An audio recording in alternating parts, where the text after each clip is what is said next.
повсюду хранит в себе прикосновение человека.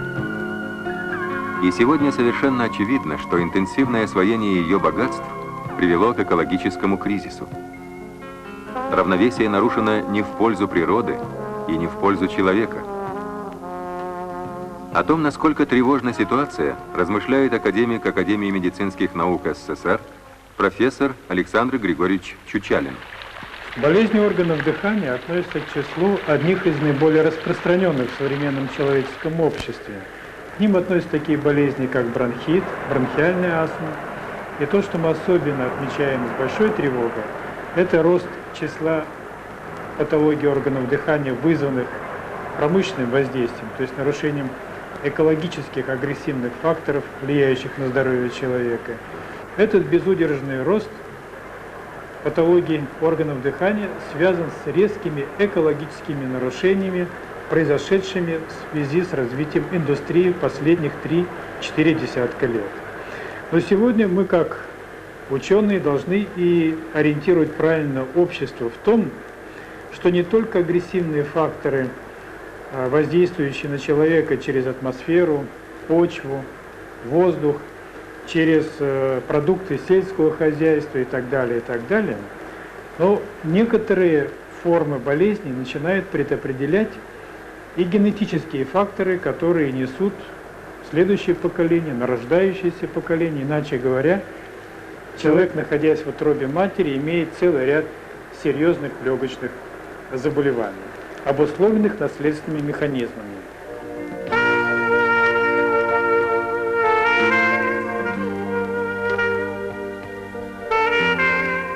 Каким образом оптимизировать взаимоотношения природы и человека? Как сделать так, чтобы он мог благополучно существовать в окружающей его среде? На эти вопросы ищут ответы ученые всего мира.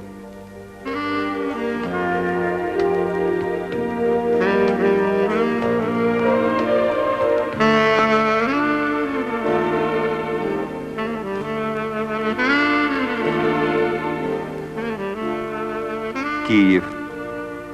Здесь идут заседания Первого Всесоюзного конгресса по болезням органов дыхания.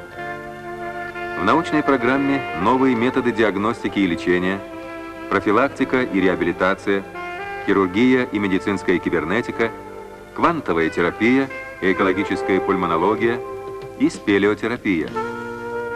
Спонсоры конгресса – крупные фирмы СССР, Англии, Югославии, Германии. Президент фирмы Morex из Швейцарии Ульбрих Шрайбер, инициатор выставки современной медицинской аппаратуры. As a Swiss company specialized in organization of medical Швейцарская компания Morex специализируется в организации медицинских конгрессов и выставок в Советском Союзе.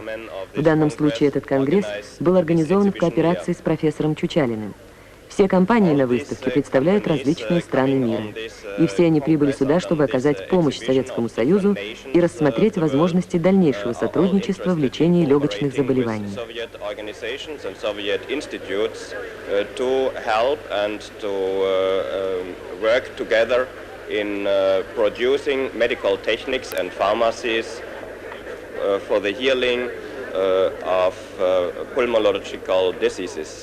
Доктор медицины Калифорнийского университета Митчелл Стулберг. I have been very, very touched by the kindness and the beauty of your country and the people that I have met. I have felt very welcomed by Dr. Chuchalin and by all the scientific colleagues that I have worked with here. На меня произвело большое впечатление то внимание, которое уделяется связи между загрязнениями окружающей среды и легочными заболеваниями, что показано на данном стенде.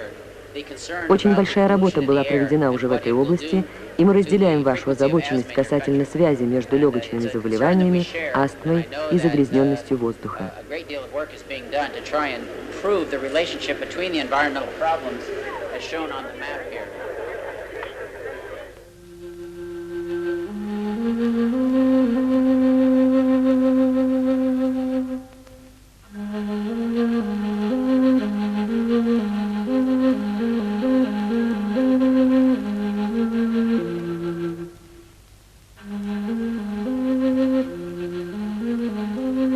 О патогенезе бронхиальной астмы, о стратегии лечения ее состоялся обстоятельный разговор на Международном конгрессе Интерастма-90 в Японии осенью нынешнего года. По прогнозам ученых, в 2000 году заболеваемость органов дыхания займет первое место в мире. Таков вывод не случайен. У любого живого организма есть резервы на существование без пищи и воды, но не дышать он не может. На Земле ежедневно безвозвратно исчезает один вид животных, и еженедельно один вид растений. И не потому, что их истребляют напрямую, а потому, что уничтожается среда их обитания.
Несовершенство медикаментозного лечения заставило человека обратиться к природе. Ее целебные силы широко применялись издревле. Но научный интерес к вопросам климатолечения стал проявляться лишь во второй половине XVIII века. Сначала в Англии, позднее в Германии, Франции, Швейцарии.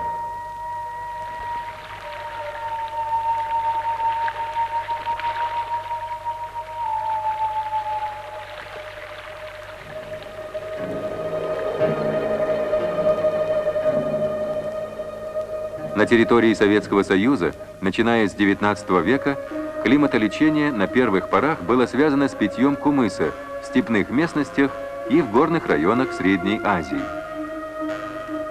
На Джайлоу, летнее пастбище Киргизии, и ныне приезжают поправить свое здоровье со всех концов мира. Кумыс в сочетании с диетой и климатом обладает уникальной целительной силой. Потому разнообразие климатических зон, так характерное для Киргизии, дало возможность медицине успешно сочетать кумысолечение с гелио-, аэро-, гидро- и спелеотерапией.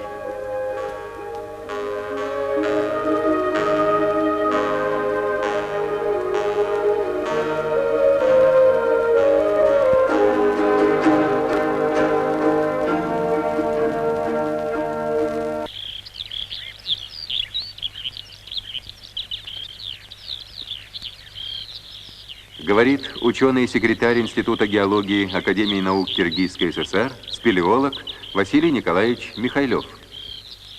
Мы сейчас находимся около входа в пещеру Большая Соляная. Частично эта пещера естественная, а большей частью искусственная. Она расположена в соляной толще, где-то мощностью около 40 метров, свыше 40 метров, недалеко от города Фрунзе. И, наверное, этим подкупает именно возможность строительства здесь соляной лечебницы, то есть спелеотерапевтической лечебницы вот в этой пещере. Сейчас есть в Киргизии возможность и разработки, благодаря спелеологам проработки, для того, чтобы развернуть более широкую спелеотерапевтическую сеть. Это пещеры около Кадамжая и очень интересные, уникальные пещеры бывшего рудника Туян-Уюн. Там есть эманации радона, довольно существенные эманации радона и слабая радиоактивность, благодаря чему их можно использовать в в качестве слабых радоновых ванн. Такое в мировой практике, вероятно, будет впервые. И этим, наверное, эти полости, туемо-юнские полости, наиболее уникальными будут являться не только в Киргизии, но и в Советском Союзе в целом. Вместе с нами на съемках сейчас находится наш коллега из Венгрии, доктор Денеш Балаш. Barlangi kutatásról, barlangi gyógyászatról számos cikk jelent meg Magyarországon, közel 100. Másik a mi újságunkban, a Karst és Barlangban látott napvilágot. Недавно в Венгрии был организован международный симпозиум по спелеотерапии, и в этом журнале «Карст и пещера» были опубликованы научные статьи по теме спелеотерапии. За времена моих географических путешествий по миру я посетил около 130 стран, но, к сожалению, ранее не представился случай побывать в карстовых районах Советского Союза. Сейчас я очень рад, что получил возможность посетить Киргизию. Для меня очень интересны эти пещеры, которые образовались в каменной соли, особенно благоприятной в спелеотерапии.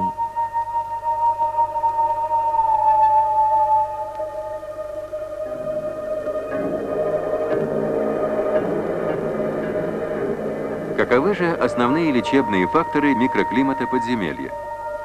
Это стабильность температуры, высокая степень чистоты воздуха и его ионизация, отсутствие бактерий и аллергенов, концентрация микрокристаллов соли и способность их за счет минимальных размеров проникать в бронхиолы человека и подавлять рост микроорганизмов, погашая тем самым воспаление в тканях органов дыхания.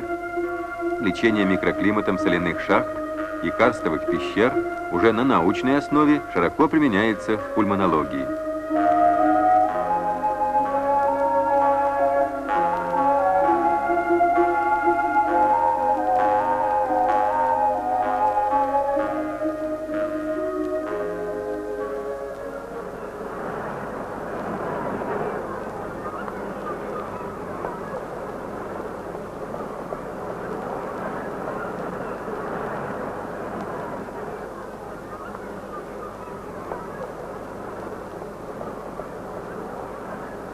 Для Советского Союза пульмонология является относительно молодой отраслью медицинской науки. Наши центры, которые появились в Москве, в Ленинграде, во Фрунзе и в некоторых других местах, приступают к тому, чтобы развить эту службу, создать модель специалиста, более глубоко изучить. Но я хотел бы особенно сказать о том, что реальная жизнь торопит с тем, чтобы вот это направление в здравоохранении медицинской науки развивалось более бурными шагами. Но особо нас привлекает разработка немедикаментозных методов лечения. И среди них большое значение придается факторам климатического воздействия. Но как это сделать в условиях городской больницы? Как можно создать такую модель для того, чтобы использовать, скажем, горный воздух или использовать те преимущества, которые дает возможность пребывания человека, скажем, в соляной шахте? На этот вопрос уже дали ответ ученые Латвии, которые открыли галокамеру с ионизированными парами соли, и ученые Москвы, создавшие камеру искусственного климата ионотрон, которая по своим параметрам приближается к природным условиям солекопий. Эффект лечения в искусственных галокамерах несравненно ниже природных спелеолечебниц. Республиканская аллергологическая больница в Солотвино в Закарпатье, первая спелеолечебница в Советском Союзе. Открыта в 1968 году. Шахта ее находится на глубине 300 метров, потому больных спускают на лифте. В отличие от других, воздух в ней сухой, температура плюс 23-24 градуса. За 20 лет проведено лечение огромного количества больных бронхиальной астмой, хроническим бронхитом и аллергией. Солотвинская больница является и фундаментальной научной базой, где по сей день разрабатываются лечебные комплексы.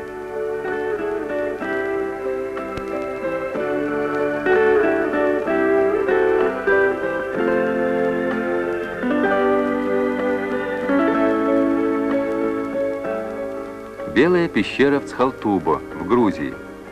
Микроклимат ее более благоприятный для лечения бронхиальной астмы и неспецифических заболеваний легких, чем в карстовых пещерах в Венгрии, Чехословакии и Германии. Учеными Грузии также обоснована эффективность спелеотерапии карстовой пещеры в лечении гипертонической болезни.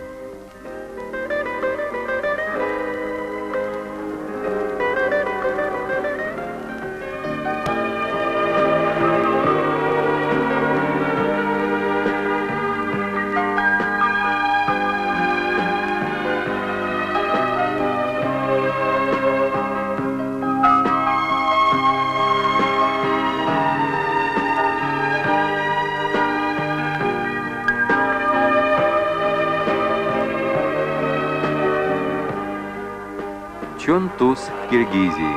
Соляная шахта с горизонтальным створом. Действует как спелеолечебница с 1985 года.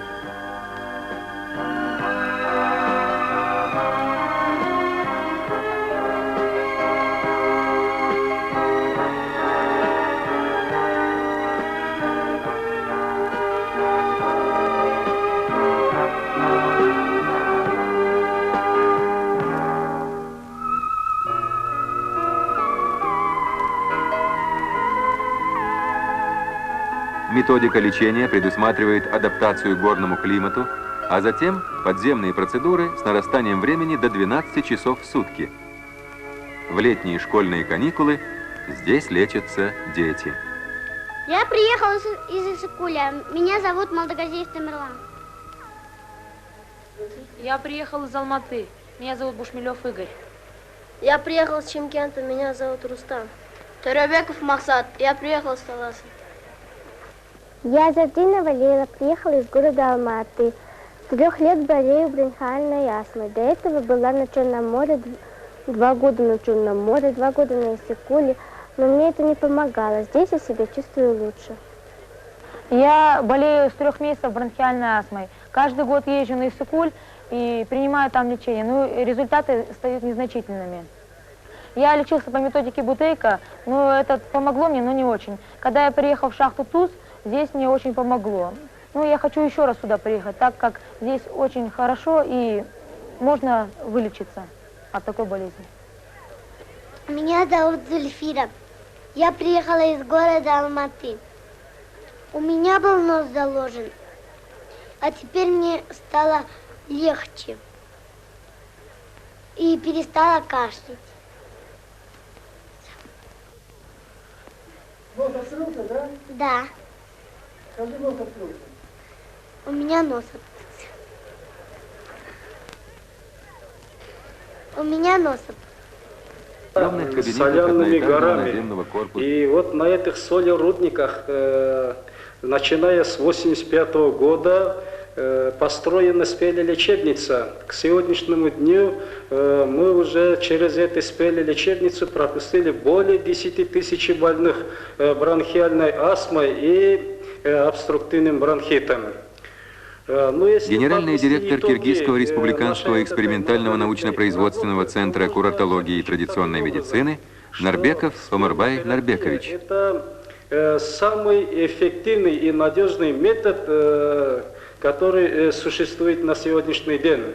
К примеру, бронхиальная астма, легкое течение примерно помогает 93%. Астма средней тяжести, значит, помогает где-то 85%. А тяжелым астматикам, даже гормонозависимым больным, помогаем примерно 70% случаев. Лечение аллергии вообще, и бронхиальной астмы в частности, это многоэтапное лечение. В городе Фрунзе существует у нас республиканский аллергологический центр, который отбирает для дальнейшего этапа лечения. Дальше больные могут попасть у нас в Воронцовскую больницу восстановительного лечения, где они проходят еще один этап лечения. А далее больные могут следовать нашу высокогорную спелеотерапевтическую больницу. Часть больных мы из этой спелелечебницы направляем на побережье озера Иссыкуль для закрепления эффекта лечения.